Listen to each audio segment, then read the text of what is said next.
എല്ലാവർക്കും ഓൾവേസ് സ്റ്റുഡൻറ്റിൻ്റെ പുതിയൊരു വീഡിയോയിലേക്ക് സ്വാഗതം. LDC ട്രിവാൻഡ്രം പരീക്ഷയുടെ 2024 പ്രൊവിഷണൽ ആൻസർ കീയുടെ വിശദമായ അനാലിസിസ് ആണ് നമ്മളിപ്പോൾ ഈ വീഡിയോയിൽ ചെയ്യാൻ പോകുന്നത്. ആദ്യത്തെ 2 പാർട്ട് ഓൾറെഡി നമ്മുടെ ചാനലിൽ ലഭ്യമാണ്. ഇത് കാണാത്തവരുണ്ടെങ്കിൽ കണ്ടു നോക്കുക, ലിങ്ക് ഡിസ്ക്രിപ്ഷനിൽ കൊടുക്കാം. അപ്പോൾ നമുക്ക് ഓരോരോ ക്വസ്റ്റ്യൻസ് ആയിട്ട് നോക്കാം. ആദ്യത്തെ 60 ക്വസ്റ്റ്യൻസ് ആദ്യത്തെ 2 പാർട്ടിലായിട്ടുണ്ട്. 61ാമത്തെ ക്വസ്റ്റ്യൻ മുതലാണ് നമ്മൾ ഈ വീഡിയോയിൽ നോക്കാൻ പോകുന്നത്. ആദ്യത്തെ ക്വസ്റ്റ്യൻ, കൂട്ടത്തിൽ ചേരാത്തത് കണ്ടെത്തുക. 4 ഓപ്ഷൻസ് ആണുള്ളത്. ലാൻ, വാൻ, ക്യാൻ, മാൻ. അതിൽ ഫുൾ ഫോം വരുന്ന ലാൻ ലോക്കൽ ഏരിയ നെറ്റ്വർക്ക്, വാൻ wide area network, CAN campus area network, MAN metropolitan area network. അതിൽ ആൻസർ ക്യാൻ ആണ്. ക്യാമ്പസ് ഏരിയ നെറ്റ്വർക്ക് ആണ് ഇതിൽ കൂട്ടത്തിൽ ചേരാത്തത്.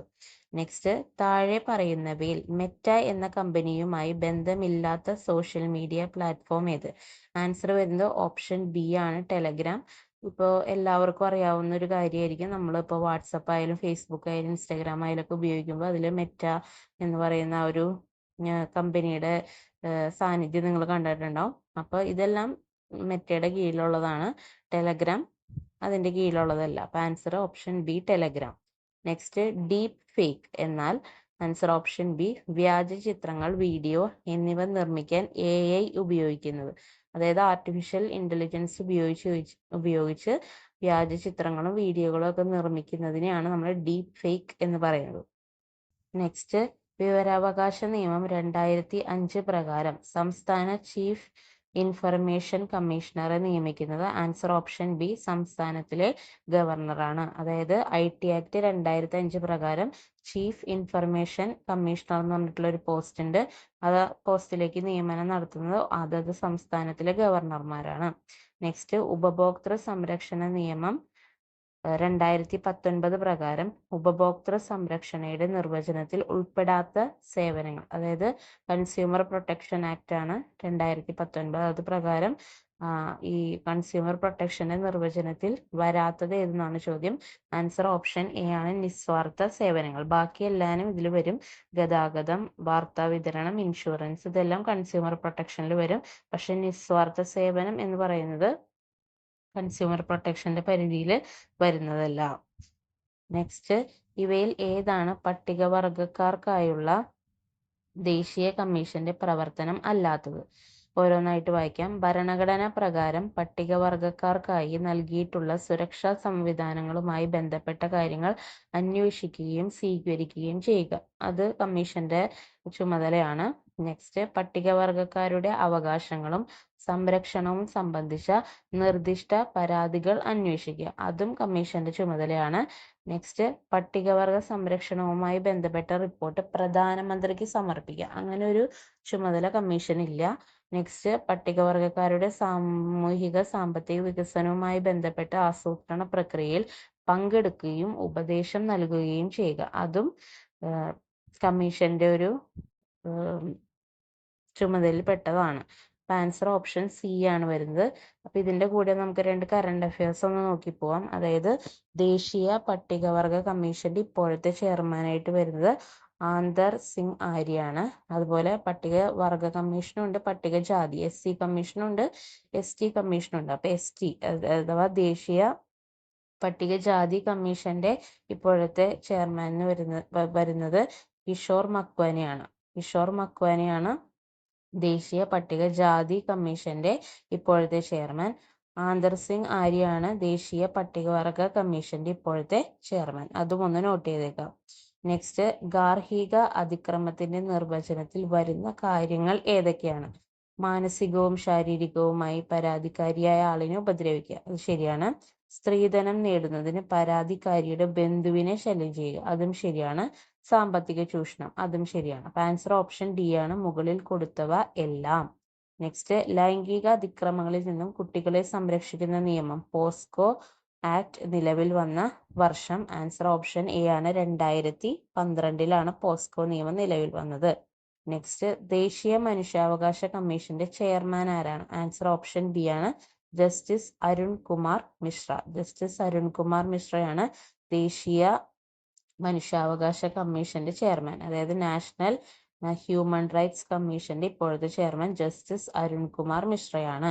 നെക്സ്റ്റ്, ദേശീയ വനിതാ കമ്മീഷന്റെ ചെയർമാൻ വരുന്ന ഓപ്ഷൻ എ ആണ് രേഖ ശർമ്മ. രേഖ ശർമ്മയാണ് ദേശീയ വനിതാ കമ്മീഷന്റെ ചെയർമാൻ വരുന്നത്. നെക്സ്റ്റ്, ഇനി മാത്സ് ക്വസ്റ്റ്യൻസ് ആണ്. അപ്പൊ അതിന്റെ സൊല്യൂഷൻസ് നമ്മൾ സൈഡിൽ കൊടുത്തിട്ടുണ്ട്, നോക്കാം നമുക്ക് ഓരോന്നായിട്ട്. 840 രൂപ വിൽപ്പന വിലയുള്ള തുണിത്തരങ്ങൾ 714 രൂപയ്ക്ക് വിൽക്കുമ്പോൾ വരുന്ന ഡിസ്കൗണ്ട് ശതമാനം എത്ര? അപ്പൊ ഡിസ്കൗണ്ട് ശതമാനത്തിന്റെ ഇക്വേഷൻ എന്ന് പറയുന്നത് discount by market price into 100 ഇതാണ് വരുന്നത്. അപ്പൊ ഡിസ്കൗണ്ട് എങ്ങനെ കാൽക്കുലേറ്റ് ചെയ്യാൻ നിങ്ങൾക്ക് അറിയാലോ. ഡിസ്കൗണ്ട് എങ്ങനെയാണ് വരുന്നത്?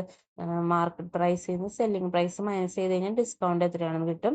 അപ്പൊ ആ ഡിസ്കൗണ്ടിനെ മാർക്ക് പ്രൈസ് കൊണ്ട് ഡിവൈഡ് ചെയ്തിട്ട് ഇൻറ്റു 100 ചെയ്ത് കഴിഞ്ഞാൽ നമുക്ക് ഡിസ്കൗണ്ട് പെർസെൻറ്റേജ് കിട്ടും. അപ്പോൾ ഇവിടെ അതിനനുസരിച്ച് ചെയ്യുമ്പോൾ discount is equal to M P minus S P. M P എന്ന് പറഞ്ഞാൽ market price minus S P എന്ന് പറഞ്ഞാൽ സെല്ലിംഗ് പ്രൈസ്. അപ്പോൾ വരുമ്പോൾ 840 മൈനസ് 714 വരും. ആൻസർ 126 വരിക. അപ്പൊ ഡിസ്കൗണ്ട് കിട്ടി. ഇനി discount percentage is equal to discount by M P into 100. അതായത് 126 ബൈ 840 ആണ് എം പി ഇൻറ്റു 100. അപ്പൊ കാൽക്കുലേഷൻ ചെയ്ത് നോക്കിയാൽ മനസ്സിലാവും 15% അഥവാ 15% ഡിസ്കൗണ്ട് ശതമാനം വരുന്നത്. നെക്സ്റ്റ് ക്വസ്റ്റ്യൻ, 11 സംഖ്യകളുടെ ശരാശരി 66 ആണോ? ഒരു സംഖ്യ കൂടി ചേർത്തപ്പോൾ ശരാശരി 72 ചേർത്ത സംഖ്യ ഏത്? അതാണ് ചോദ്യം. അപ്പൊ ആദ്യത്തെ സ്റ്റേറ്റ്മെന്റിൽ നിന്ന് നമുക്ക് എത്രയാണ് ആ 11 സംഖ്യകളുടെ ടോട്ടൽ എന്നുള്ളത് നമുക്ക് കണ്ടുപിടിക്കാൻ പറ്റും. അതായത് ടോട്ടൽ എത്രയാണോ അതിനെ 11 എന്ന് പറയുന്ന ആ ഒരു സംഖ്യകളുടെ എണ്ണം കൊണ്ട് ഡിവൈഡ് ചെയ്യുമ്പോഴാണ്, ഹരിക്കുമ്പോഴാണ് നമുക്ക് എന്ത് കിട്ടുന്നത്? ശരാശരി ആയിട്ടുള്ള 66 കിട്ടുന്നത്. ശരാശരി എന്ന് പറഞ്ഞാൽ എന്താ? ആകെ ബൈ എണ്ണമാണല്ലോ ശരാശരി എന്ന് പറയുന്നത്. അപ്പൊ ഇവിടുത്തെ കേസിൽ ആകെ നമുക്ക് കിട്ടണമെന്നുണ്ടെങ്കിൽ അഥവാ ടോട്ടൽ കിട്ടണമെന്നുണ്ടെങ്കിൽ total by 11 is equal to 66 ആണെന്ന് നമുക്കറിയാം. അപ്പൊ അതിൽ നിന്ന് ടോട്ടൽ കിട്ടണമെന്നുണ്ടെങ്കിൽ ആ ഡിവിഷനിലുള്ള 11 ഈക്വൽ ടുവിന്റെ അപ്പുറത്ത് പോകുമ്പോൾ മൾട്ടിപ്ലിക്കേഷനിലുള്ള 11 ആയിട്ട് മാറും. അപ്പൊ total is equal to 66 into 11 എന്ന് വരും. അതായത് 726. 726 ആണ് ടോട്ടൽ വരിക. ഇനി ഈ ടോട്ടലിന്റെ കൂടെയാണ് എന്ത് ചെയ്യുന്നത്? പുതിയൊരു സംഖ്യ കൂടി ചേരുന്നത്. അപ്പോൾ പുതിയ ടോട്ടൽ എത്രയാണ്? ഈ 726ന്റെ കൂടെ ഒരു പുതിയ സംഖ്യ കൂടി, ആ സംഖ്യയെ നമുക്ക് എക്സ് എന്ന് വിളിക്കുക. അപ്പൊ 726 പ്ലസ് എക്സ് ആണ് പുതിയ ടോട്ടൽ എന്ന് പറയുന്നത്. ഈ പുതിയ ടോട്ടൽ എന്ന് പറയുമ്പോൾ എണ്ണം ചേഞ്ച് ആയല്ലോ. നേരത്തെ 11 എണ്ണമാണ്, ഇപ്പോൾ ഒരു സംഖ്യ കൂടി കൂടി. അപ്പൊ എണ്ണം എത്രയായിട്ട് മാറി? 12 ആയിട്ട് മാറി. അപ്പൊ പുതിയ ശരാശരി എന്ന് പറയുമ്പോൾ അതിന്റെ എങ്ങനെയാണ് ഇക്വേഷൻ വരിക? 726 പ്ലസ് എക്സ് ആണ് പുതിയ ടോട്ടൽ ഡിവൈഡഡ് ബൈ 12 എണ്ണം ഈക്വൽ ടു ആ ഒരു ശരാശരിയാണ്, പുതിയ ശരാശരിയാണ് എത്ര തന്നേക്കണത്? 72 തന്നേക്കണത്. ഇനി അത് കാൽക്കുലേഷൻ ചെയ്യണം. അതായത് 726 plus X divided by 12 is equal to 72 എന്ന് പറഞ്ഞ ആ ഒരു ഇക്വേഷൻ കാൽക്കുലേറ്റ് ചെയ്യണം. അപ്പൊ എങ്ങനെ ചെയ്യാത്? ഡിവിഷനിലുള്ള 12 അപ്പുറത്തോട്ട് ഈക്വൽ ടുവിന്റെ അപ്പുറത്തോട്ട് കൊണ്ടുപോകുമ്പോൾ മൾട്ടിപ്ലിക്കേഷൻ ആവും. അപ്പൊ 72 ഇൻറ്റു 12 എന്ന് വരും.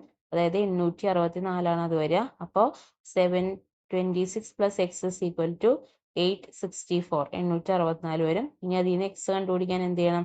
എക്സിന്റെ കൂടെയുള്ള 726 അപ്പുറത്തേക്ക് ഈക്വൽ ടുവിന്റെ അപ്പുറത്തേക്ക് കൊണ്ടുപോയിട്ട് മൈനസ് ചെയ്യണം. അത് ഇവിടെ പ്ലസ്സിലാണ് 726 നിൽക്കുന്നത്, അത് അപ്പുറത്തോട്ട് പോകുമ്പോൾ മൈനസ് ആവും. അപ്പോൾ 864 മൈനസ് 726, അതായത് 138 ആണ് എക്സിന്റെ വാല്യൂ വരെ. അപ്പൊ കൂട്ടിച്ചേർത്ത സംഖ്യ 138 ആണെന്ന് കിട്ടും. ഓക്കെ, അപ്പൊ ഇതാണ് ആൻസർ വരുന്നത്. ഓപ്ഷൻ വരുന്നത് എ ആണ്, 138 ആണ് പുതിയ സംഖ്യ അല്ലെങ്കിൽ ചേർത്ത സംഖ്യ. നെക്സ്റ്റ് ക്വസ്റ്റ്യൻ, ഒരു ടാങ്ക് നിറയാൻ 3 പൈപ്പുകൾ 1 മണിക്കൂർ 30 മിനിറ്റ് എടുക്കുന്നു. എന്നാൽ 2 പൈപ്പുകൾ ഉപയോഗിക്കുന്നത് വഴി ടാങ്ക് നിറയ്ക്കുവാൻ എത്ര സമയം വേണ്ടിവരും? അപ്പൊ 3 പൈപ്പുകൾ ഉപയോഗിച്ച് നമുക്ക് ഈ ഒരു മണിക്കൂർ കണക്കിന് മൊത്തത്തിൽ മിനിറ്റിലേക്ക് മാറ്റാം. എന്നിട്ട് അവസാനം നമുക്ക് ഉത്തരം കിട്ടിയിട്ട് ഈ മണിക്കൂറിലേക്ക് തന്നെ തിരിച്ചു മാറ്റിയാൽ മതി. അപ്പൊ 3 പൈപ്പുകൾ നിറയാനായിട്ട് 1 മണിക്കൂർ 30 മിനിറ്റ് എന്ന് പറയുമ്പോൾ ആക്ച്വലി ടോട്ടൽ 90 മിനിറ്റ് ആണ്. അപ്പോൾ 3 ഇൻറ്റു 90 അതാണ് മൊത്തത്തിൽ ആ ഒരു ആദ്യത്തെ case. That is equal to 2 into എത്ര സമയം എന്നാണ് ചോദ്യം. 2 പൈപ്പ് ഉപയോഗിച്ച് എത്ര സമയം കൊണ്ട് നിറയ്ക്കാൻ പറ്റും? അപ്പോൾ 3 into 90 is equal to 2 into എത്ര ടൈം? ആ ടൈമിനാണ് ടി എന്ന് ഡിനോട്ട് ചെയ്തേക്കണത്. അപ്പോൾ ഇവിടെ നിന്ന് ടി കിട്ടാൻ എന്ത് ചെയ്യണം? ഇവിടെ 3 ഇൻറ്റു 90 270, 2 അവിടെ മൾട്ടിപ്ലിക്കേഷൻ ഉള്ളത് അപ്പുറത്തോട്ട് പോകുമ്പോൾ ഡിവൈഡഡ് ബൈ 2 ആവും. അപ്പൊ 270/2 എന്നുള്ളത് 135 ആണ്. 135 മിനിറ്റ് ആണ് നമുക്ക് കിട്ടുക. 135 മിനിറ്റ് എന്ന് പറയുമ്പോൾ എത്ര വരിക? 2 മണിക്കൂറും 15 മിനിറ്റും ആണ് ആൻസർ വരിക. ഓപ്ഷൻ ഡി ആണ് 2 മണിക്കൂർ 15 മിനിറ്റ്. നെക്സ്റ്റ്, തന്നിരിക്കുന്ന സമവാക്യത്തിലെ കെയുടെ വില എത്ര എന്നാണ് ചോദ്യം. 2k+1 into 2⁵5 equal to 2�7. ഇതിന് ലോസ് ഓഫ് എക്സ്പോണന്റ് എന്ന് പറഞ്ഞിട്ട് കുറച്ച് ലോസ് നമ്മൾ ചെറിയ ക്ലാസ്സിലൊക്കെ പഠിച്ചിട്ടുണ്ടാവും. ഇതാണ് അതിന്റെ പ്രധാനപ്പെട്ട ലോസ് വരുന്നത്. ഇത് അറിയാത്തവരുണ്ടെങ്കിൽ എല്ലാവരും ഒന്ന് നോട്ട് ചെയ്യുക. നമുക്ക് ഈ ഒരു ക്വസ്റ്റ്യനിൽ യൂസ് ചെയ്യേണ്ടതിൽ മൂന്നാമത്തെ പോയിന്റ് ആണ് a⁻m ഇൻറ്റു a⁻n a⁻m+n എന്നുള്ളതാണ്. അപ്പോൾ അതിവിടെ യൂസ് ചെയ്യുമ്പോൾ, അതായത് ബേസിക് കിടക്കുന്ന രണ്ട് നമ്പറുകൾ സെയിം ആണ്, പവർ ആയിട്ട് വന്നേക്കുന്ന നമ്പറുകൾ ഡിഫറെൻ്റ് ആയിട്ട് മൾട്ടിപ്ലിക്കേഷൻ വരുമ്പോൾ എന്ത് ചെയ്യും? ആക്ച്വലി എന്താണ് അവിടെ കാൽക്കുലേഷൻ? അതായത് a⁻m ഇൻറ്റു a⁻n, അതിന് രണ്ടിൻ്റെ ബേസ് a ആണ്, പവർ ആണ് വ്യത്യാസം എമ്മും എന്നും. അപ്പോൾ നമ്മൾ എന്ത് ചെയ്യണം? ബേസ് ആയിട്ടുള്ള a സെയിം ആയിട്ട് തന്നെ എഴുതുക ആൻസറിൽ, പിന്നെ പവറിൽ വരുന്ന ആ രണ്ട് വാല്യൂസ് തമ്മിൽ ആഡ് ചെയ്യുക. അപ്പോൾ a⁻m+n എന്നാണ് ആൻസർ അതിൻ്റെ വരിക ആക്ച്വലി. അപ്പോൾ ഇവിടെ അതിനനുസരിച്ച് ചെയ്യുമ്പോൾ ഇവിടെ 2k+1 ഇൻറ്റു 2⁵ ആണ്. അപ്പോൾ രണ്ടിൻ്റെ ബേസ് 2 ആണ്, പവറിൽ വരുന്ന ഏതാണ്? k+1ഉം 5 ആണ്. അപ്പോൾ ദാറ്റ് ഈസ് ഈക്വൽ ടു 2�7 തന്നിട്ടുണ്ട്. അപ്പൊ ഇനി നമുക്ക് എന്ത് നോക്കിയാൽ മതി? ഈ പവറിലുള്ള വാല്യൂസ്, ഈ ലെഫ്റ്റ് സൈഡിൽ കിടക്കുന്ന വാല്യൂസ് രണ്ടും ആഡ് ചെയ്ത് കഴിഞ്ഞാൽ റൈറ്റ് സൈഡിലുള്ള വാല്യൂ കിട്ടുമെന്ന് എഴുതിയാൽ മതി. അതായത് k+1ന്റെ കൂടെ 5 കൂട്ടിക്കഴിഞ്ഞാൽ 7 കിട്ടും. അപ്പോൾ k+6 = 7 വരും. അപ്പോൾ k = 7 - 6 = 1 എന്നാണ് ആൻസർ വരിക. അപ്പൊ ആൻസർ ഓപ്ഷൻ എ ആണ് 1. അപ്പൊ ബാക്കിയുള്ള ലോസ് ഒക്കെ അതിൽ നോക്കിയൊന്ന് പഠിക്കുക. ഇതിന്റെ വേറെ വേരിയേഷൻസിലൊക്കെ ക്വസ്റ്റ്യൻസ് ചോദിക്കാം. നെക്സ്റ്റ്, എ ജോലി 20 ദിവസം എടുത്ത് പൂർത്തിയാക്കുന്നു. എയും ബിയും കൂടി ഒരുമിച്ച് ആ ജോലി പൂർത്തിയാക്കാൻ 12 ദിവസം എടുക്കുന്നു. എന്നാൽ ബി മാത്രമായി പ്രസ്തുത ജോലി പൂർത്തീകരിക്കാൻ എത്ര ദിവസം എടുക്കും? അപ്പൊ നോക്കാം നമുക്ക്. അതായത് ആദ്യം നമുക്ക് എയുടെയും ബിയുടെയും നോക്കാം. എയും ബിയും ഒരുമിച്ച് ചേർക്കാൻ 12 ദിവസം എടുക്കുമെങ്കിൽ ഒരു ദിവസം ഇവർ ചെയ്യുന്ന വർക്ക് എന്ന് പറയുന്നത് 1/, എത്രയായിരിക്കും? 12 ആയിരിക്കും. അപ്പൊ 1/a+b എന്ന് ഞാൻ അതിനെ ഡിനോട്ട് ചെയ്തിട്ടുണ്ട്. 1/a+b, ഒരു ദിവസം അവർ ചെയ്യുന്ന വർക്ക് 1/12 ആയിരിക്കും. പിന്നെ എ മാത്രം ചെയ്യുകയാണെങ്കിൽ ജോലി പൂർത്തിയാവാൻ 20 ദിവസം. അപ്പൊ 1/a എന്ന് പറയുന്നത് 1/20 ആയിരിക്കും, 1/20 ആയിരിക്കും. അപ്പൊ 1/aയും 1/bയും കൂടി കൂട്ടുമ്പോഴാണ് 1/a+b ആവുന്നത്. അതായത് എ മാത്രം ചെയ്യുകയാണെങ്കിൽ ഒരു ദിവസത്തെ വർക്കും പ്ലസ് ബി മാത്രം ചെയ്യുകയാണെങ്കിലുള്ള ഒരു ദിവസത്തെ വർക്കും കൂടി കൂട്ടുമ്പോഴാണ് എയും ബിയും ചെയ്യുമ്പോഴുള്ള ഒരു ദിവസത്തെ വർക്ക് കിട്ടുന്നത്. അപ്പൊ 1/a + 1/b = 1/a+b എന്ന് എഴുതാം. ഇതിൽ നമുക്ക് 1/aയുടെ വാല്യൂ അറിയാം, 1/a+bയുടെ വാല്യൂ അറിയാം. അത് സബ്സ്റ്റിറ്റ്യൂട്ട് ചെയ്തിട്ട് കാൽക്കുലേഷൻ ചെയ്താൽ മതി. അപ്പോൾ 1/a എന്ന് പറയുന്നത് 1/20, 1/b അങ്ങനെ തന്നെ നിർത്തുക. 1/a+b എന്ന് പറയുന്നത് 1/12 ആണ്. അപ്പോൾ 1/b കണ്ടുപിടിക്കാൻ എന്ത് ചെയ്യണം? ഇവിടെയുള്ള 1/20 അപ്പുറത്തോട്ട് കൊണ്ടുപോകണം. അപ്പോൾ അത് മൈനസ് ആവും. അപ്പോൾ 1/b = 1/12 - 1/20 എന്ന് വരും. ഇനി അതിൽ ക്രോസ് മൾട്ടിപ്ലിക്കേഷൻ ഒക്കെ ചെയ്ത് കാൽക്കുലേഷൻ ചെയ്യുക, വെട്ടി ചെറുതാക്കുക. അപ്പോൾ ആൻസർ 1/30, 1/30 എന്ന് വരും. 1/b ആണ് 1/30 കിട്ടിയേക്കണം. അപ്പൊ ബി എന്ന് പറയണത് എത്രയായിരിക്കും? 30 ദിവസമായിരിക്കും. അപ്പൊ ബി എന്ന് പറയുന്നത് 30 ദിവസം. അപ്പൊ ആൻസർ വരുന്നത് 30 ആണ്. അതായത് ബി മാത്രമായിട്ട് ആ പ്രസ്തുത ജോലി പൂർത്തീകരിക്കാൻ 30 ദിവസമാണ് ടൈം എടുക്കുക. ഓക്കെ, ഇനി നെക്സ്റ്റ് ക്വസ്റ്റ്യൻ വരുന്നത് ഒറ്റയാനെ കണ്ടെത്തുകയാണ്. അപ്പൊ ഇതില് ഉപയോഗിക്കേണ്ട ട്രിക്ക് എന്താന്ന് പറഞ്ഞാൽ ഈ എല്ലാ ഓപ്ഷനിലുള്ള ഡിജിറ്റ്സ് ആഡ് ചെയ്ത് നോക്കുക.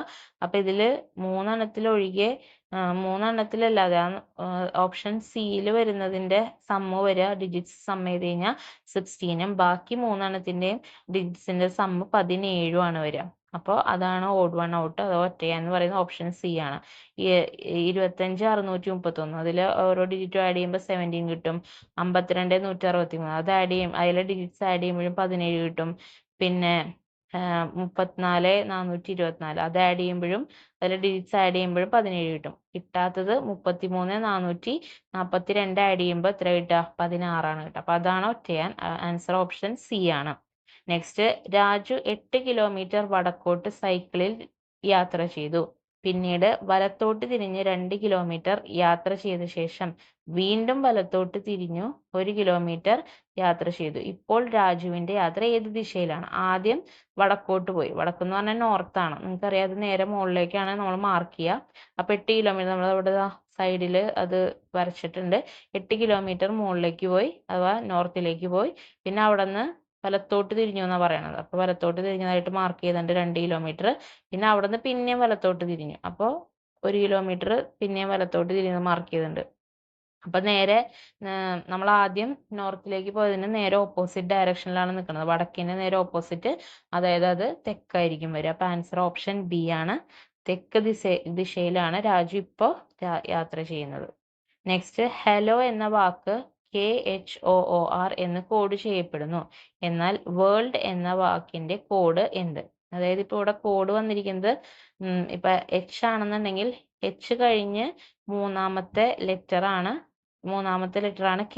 ഇപ്പൊ Hനെ K വെച്ചിട്ട് നമ്മൾ H കഴിഞ്ഞിട്ട് IJK മൂന്നാമത്തെ ലെറ്റർ, H കഴിഞ്ഞ് മൂന്നാമത്തെ ലെറ്റർ വെച്ചിട്ടാണ് K വരുന്നത്. അപ്പോൾ ഓരോ ലെറ്ററിനും അങ്ങനെ റീപ്ലേസ് ചെയ്യുക. E കഴിഞ്ഞിട്ട് EFGH അങ്ങനെയാണ് ഈനെ റീപ്ലേസ് ചെയ്ത് H വന്നിരിക്കുന്നത്. L കഴിഞ്ഞിട്ടാണെങ്കിൽ MNO ആണ് വന്നിരിക്കുന്നത്. അപ്പൊ 2 O വന്നു.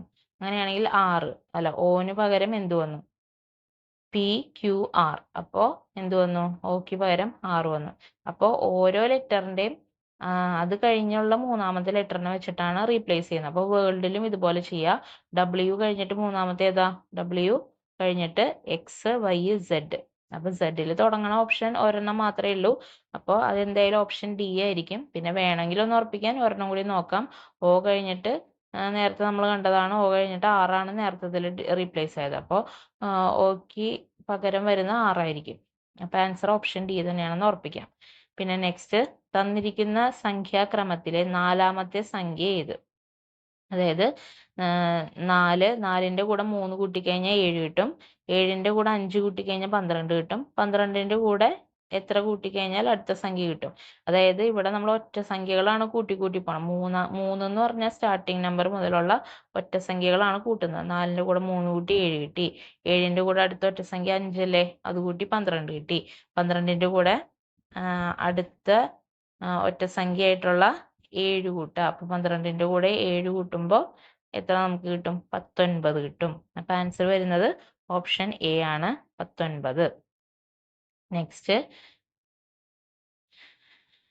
A പ്ലസ് എന്ന ചിഹ്നത്തെയും B മൈനസ് എന്ന ചിഹ്നത്തെയും C ഹരണം എന്ന ചിഹ്നത്തെയും D ഗുണനം എന്ന ചിഹ്നത്തെയും സൂചിപ്പിക്കുന്നു. എന്നാൽ 18A 12C 6D 2B 5 എത്ര സൂചിപ്പിക്കുന്നു? അപ്പോൾ ആ ലെറ്ററിന് പകരം അതിന്റെ ചിഹ്നം ഇട്ട് കൊടുക്കുക. 18 പ്ലസ് 12 ഹരണം 6 ഇൻറ്റു 2 -5 അങ്ങനെ വരും. ഇനിയിപ്പോൾ ഇതിൽ ബോർഡ് മാസ് റൂൾ വെച്ചിട്ട് ചെയ്യണം. അപ്പോൾ ഒരേ സ്റ്റേറ്റ്മെന്റിൽ മൾട്ടിപ്ലിക്കേഷനും ഡിവിഷനും പ്ലസും മൈനസും ഉണ്ടെങ്കിൽ ആദ്യം എന്ത് ചെയ്യുക? മൾട്ടിപ്ലിക്കേഷനോ ഡിവിഷനോ ചെയ്യുക. അതിൽ ഏതാണോ ആദ്യം വരുന്നത് ആദ്യം ചെയ്യുക. അപ്പോൾ ഇവിടെ 12 ഹരണം 6 ആദ്യം വരുന്നത്. അപ്പോൾ അത് ഞാൻ ഒരു ബ്രാക്കറ്റിലിട്ടാം. 12 ഹരണം 6 എന്ന് പറഞ്ഞാൽ 2 ആണ്. പിന്നെ ഇനി അതിൽ വരുന്ന, അപ്പോൾ അതിന്റെ ആൻസർ 2 വന്നു കഴിഞ്ഞാൽ ആ ഒരു പോർഷൻ വരെ 2 സബ്സ്റ്റിറ്റ്യൂട്ട് ചെയ്തു. പിന്നെ 2 ഇൻറ്റു 2 ആണ് അടുത്തത് നമുക്ക് ചെയ്യാനുള്ളത്. അപ്പോൾ 2 ഇൻറ്റു 2 ഒരു ബ്രാക്കറ്റിലിട്ട് ആൻസർ 4 എഴുതി. ഇനി പ്ലസും മൈനസും ആണ് അതിൽ ചെയ്യാനുള്ളത്. അതിന് ഈക്വൽ പ്രയോറിറ്റി ആണ്. അപ്പോൾ നമ്മൾ എന്ത് ചെയ്യണം? ഏറ്റവും ആദ്യമുള്ള പ്രോസസ്സ് ആദ്യം ചെയ്യണം. അതായത് 18 + 4 22. 22ൽ നിന്ന് 5 കുറയ്ക്കുക, 17 വരും ആൻസർ. അപ്പോൾ ആൻസർ ഓപ്ഷൻ B ആണ്, 17. നെക്സ്റ്റ്, ഇംഗ്ലീഷ് ക്വസ്റ്റ്യൻസ് ആണ്. The tourist guide along with the tourist dash arrived. Answer വരുന്നത് ഓപ്ഷൻ A ആണ്, has. The tourist guide along with the tourist has arrived എന്നാണ് correct answer. Next, let's go for a walk shall we ആണ് വരുന്നത്. Okay, let's go for a walk. Answer option C, shall we. Next, change to indirect speech. He says I am attending a training. Indirect speechലേക്ക് മാറ്റുമ്പോൾ he says that he is attending a training ആണ് ഒരു answer. Option D ആണ്.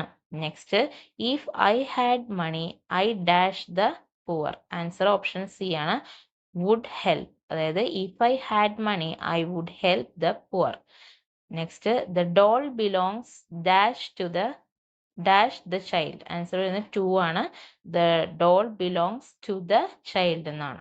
Next identify the correct spelling. Answer വരുന്നത് option D ആണ്, propriety എന്ന് പറയുന്നത് PRIETY ആണ് answer വരുന്നത്. Next the idiom bone of contention means. Answer option C subject of dispute ആണ് answer. Next the dash of walls hold at the moon. Answer option A ആണ്, pack of walls ആണ് വരിക. Next identify the synonym for അമെൻമെന്റ്. Answer option C ആണ്, modification. കേട്ടിട്ടുള്ള വാക്കായിരിക്കും അമെൻമെന്റ്. Constitution ഭരണഘടന പഠിക്കുമ്പോൾ അത് മോഡിഫിക്കേഷൻ എന്നാണ് അർത്ഥം വരുന്നത്. Next identify the antonym of deficit. Deficit എന്ന് പറഞ്ഞാൽ അപര്യാപ്തതയാണ്, അപ്പൊ പര്യാപ്തത, സർപ്ലസ് അല്ലെങ്കിൽ കൂടുതൽ. ആൻസർ ഓപ്ഷൻ ബി ആണ്, സർപ്ലസ് ആണ് ആൻസർ വരുന്നത്. നെക്സ്റ്റ് മലയാളം ക്വസ്റ്റ്യൻസ് ആണ്. അനപത്യൻ എന്ന പദത്തിന്റെ അർത്ഥം. ആൻസർ ഓപ്ഷൻ എ ആണ്, സന്തതി ഇല്ലാത്തവൻ. സന്തതി ഇല്ലാത്തവനെയാണ് അനപത്യൻ എന്ന് വിളിക്കുന്നത്. നെക്സ്റ്റ് താഴെ പറയുന്നതിൽ ശരിയായ പദം ഏത്? ആൻസർ ഓപ്ഷൻ ഡി ആണ്, കവയിത്രി ആണ് ശരിയായ പദം. ബാക്കി എല്ലാത്തിലും മിസ്റ്റേക്ക് ഉണ്ട്. നെക്സ്റ്റ് താഴെ കൊടുത്തിരിക്കുന്നവയിൽ സലിംഗ ബഹുവചനം ഏത്? ആൻസർ ഓപ്ഷൻ സി ആണ്, പുരുഷന്മാർ. നെക്സ്റ്റ് ശ്ലോകത്തിൽ കഴിക്കുക എന്ന ശൈലി കൊണ്ട് അർത്ഥമാക്കുന്നത് എന്ത്? ആൻസർ ഓപ്ഷൻ ബി ആണ്, ചുരുക്കി പറയുക. നെക്സ്റ്റ് പിഞ്ഞാണ വർണ്ണം ശരിയായി വിഗ്രഹിച്ചെഴുതുന്നത് എങ്ങനെ? ആൻസർ ഓപ്ഷൻ ബി ആണ്, പിഞ്ഞാണത്തിന്റെ വർണ്ണം. നെക്സ്റ്റ് പുട്ട് ഔട്ട് എന്ന ശൈലിയുടെ അർത്ഥം. ആൻസർ ഓപ്ഷൻ എ ആണ്, അണയ്ക്കുക. നെക്സ്റ്റ് താഴെ കൊടുത്തിരിക്കുന്നവരിൽ ദ്രൗണി ആരാണ്? ആൻസർ ഓപ്ഷൻ ബി ആണ്, അശ്വത്ഥാമാവ്.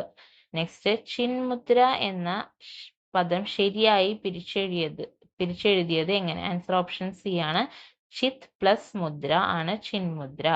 നെക്സ്റ്റ് കേരള പാണിനി എന്ന അപരനാമത്തിൽ അറിയപ്പെടുന്നത് ആര്? Answer option A, AR Rajaraja Varma. Next താഴെ കൊടുത്തിരിക്കുന്നവയിൽ അക്ഷരത്തെറ്റുള്ള വാക്കേത്? ആൻസർ ഓപ്ഷൻ എ ആണ്, വിശ്വസ്തൻ. വിശ്വസ്തന്റെ ആ ധാ വരുന്നത് തായാണ്, വിശ്വസ്തനാണ് വരുന്നത്. അപ്പോൾ ആൻസർ ഓപ്ഷൻ എ ആണ് തെറ്റുള്ളത്, ബാക്കിയെല്ലാം കറക്റ്റ് ആയിട്ട് സ്പെൽ ചെയ്തതാണ്. അപ്പൊ ഇത്രയാണ് ഈ ഒരു മൊത്തം ക്വസ്റ്റ്യൻ പേപ്പറിലുള്ള ക്വസ്റ്റ്യൻസ്. ഇതിന്റെ ആദ്യത്തെ 2 പാർട്ട് നമ്മുടെ ചാനലിൽ അപ്ലോഡ് ചെയ്തിട്ടുണ്ട്. ഞാൻ ഇവിടെ ഡിസ്ക്രിപ്ഷനിൽ ലിങ്ക് കൊടുക്കാം. എല്ലാവർക്കും ഈ ഒരു സെറ്റ് ഓഫ് വീഡിയോസ് ഇഷ്ടമായി എന്ന് വിചാരിക്കണം. കറണ്ട് അഫയേഴ്സിന്റെ വീഡിയോസ് നമ്മുടെ ചാനലിലുണ്ട്, എല്ലാവരും കണ്ടു നോക്കുക, സപ്പോർട്ട് ചെയ്യുക, സബ്സ്ക്രൈബ് ചെയ്ത് സപ്പോർട്ട് ചെയ്യുക. അപ്പൊ എല്ലാവർക്കും താങ്ക്സ് ഫോർ വാച്ചിങ്.